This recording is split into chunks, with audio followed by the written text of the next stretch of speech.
seconds and counting.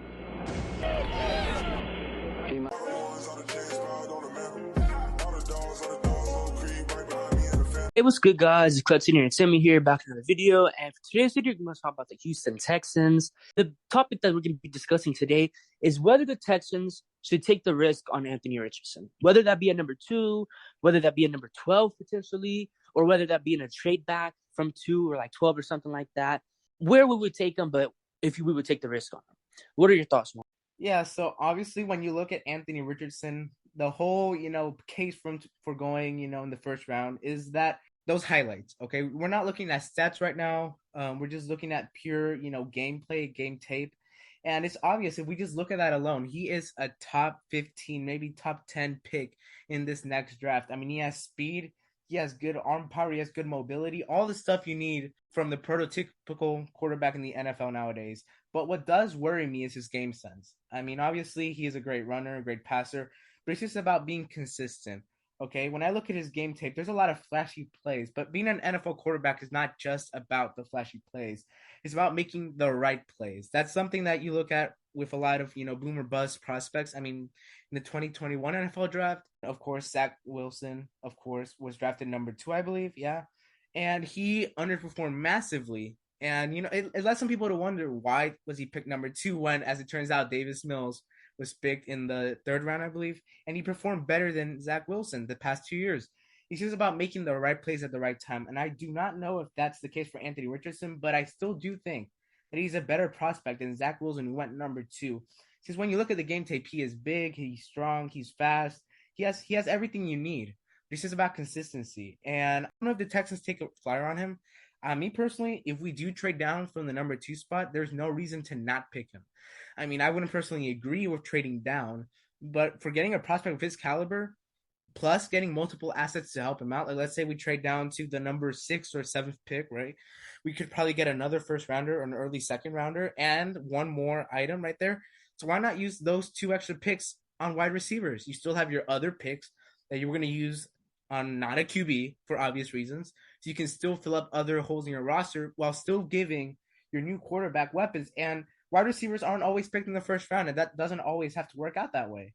So me personally, if we do trade down, which I still think is very unlikely, there is no reason to not take him, considering that even though there's high risk, there's very high reward. What are your thoughts? Yeah, for me, I think he's either going to be a top 10 quarterback in this league or a bottom 10 quarterback in this league. I don't really see any in between. To me, there's nothing that shows, he can be around like number 12, 15, or anything like that Derek Carr type of quarterback. For me, I don't see any of that. He's either going to be extremely good, maybe even top 5, or he's going to be like bottom 10, bottom 5 for me. I don't really see any in between. And at number 2, I'm not sure if I would take the risk. I think there's just too much involved. You're taking a major boomer bust prospect, probably one of the biggest boomer bust prospects in recent memory, recent history, and whatnot. I would personally just go like Bryce Young or CJ Stroud, take the safer prospect. At worst, they'll probably be at least average. I mean, middle of the pack. If not, of course, better, like in the around the 10, 12 range. But for Anthony Richardson, I mean, I do agree. He does have a lot of plays that are like, wow, and whatnot. But for me, I mean, he makes a lot of plays that make you say, hey, he should be the number 1 quarterback hands down in this draft, or hey, he shouldn't even be a first rounder.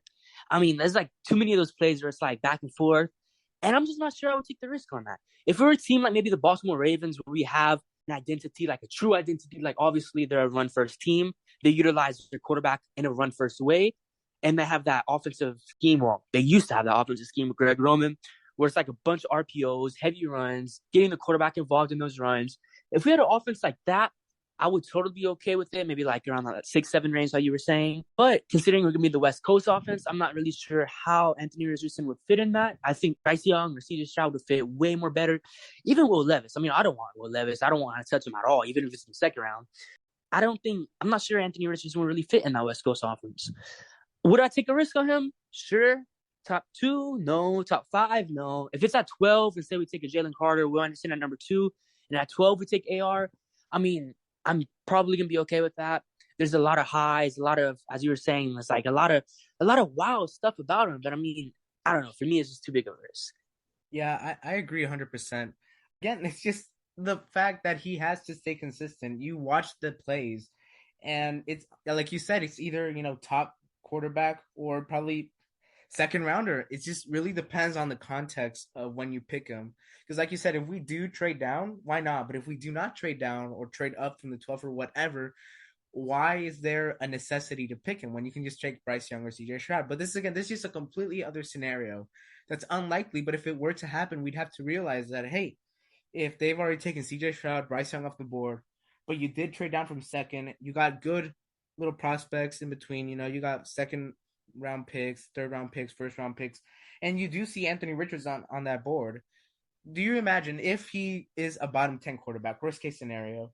Well, guess what? You're probably going to be worse in the league again, which means probably Caleb Williams in 2024. I mean, who wouldn't want that? He's one of the best QB prospects that I can think of right now coming into the next couple years. So really, if we do trade down, why not? I'd definitely be for it. I think he would add a lot of excitement into the franchise, which has been missing, at least with Bryce Young. There's question marks as always. CJ Stroud, always question marks with any prospect. But I feel like that should not be the reason why we don't pick him if he's available at 12 or at 7. I feel like we just have to go for guts what Nick Casario has in plan. And if his plan is to pick AR-15, make a massive trade that day, then I guess we're going to have to support him. New head coach. Surely he's going to have to be on board too. But it just depends on the context of when we pick him. Like you said, second overall pick, probably not. But maybe 7th or 8th, definitely. In my opinion, we would. But yeah, that's pretty much it. Do you have any final thoughts, Roman? Final thought. A lot of people are going to use this comp and have used this comp, and it's probably going to get like tired of hearing this. But I really do see a lot of Josh Allen and Anthony Richardson. I mean, both had big arms in college. Both are super athletic. Both had your typical quarterback size. They had the speed. They had the power. As I said, the huge arm. They can make almost any throw on the field. But it's just a matter of being consistent, accuracy, and decision making. And those are three of AR's biggest, I guess, weaknesses going into the combine and draft process. And I feel like those are three of the most, I guess, common weaknesses for Josh Allen as well. So they're very identical prospects, similar sizes, similar, I guess, positives, negatives about their, I guess, player persona. And yeah, I think that's a really good comp for him, for me at least. I think he does have that Josh Allen type of ceiling where he's going to be able to make every throw, be able to do everything like Josh Allen does, I guess, in a scenario. But yeah, I really do see that comparison a little bit. Yeah, I agree completely. And I mean, there's nothing more to say. Just we have to wait and see until draft day. So that's it for us at Clutch C Entertainment. Thank you so much for watching. Subscribe. Make sure to turn on notifications. Let us know what you think down below. If you think that it's a good idea to draft AR-15 with a mid first round, early first round, or late first round, or not at all. But yeah, let us know. We like to read your comments, and we will see you all next time.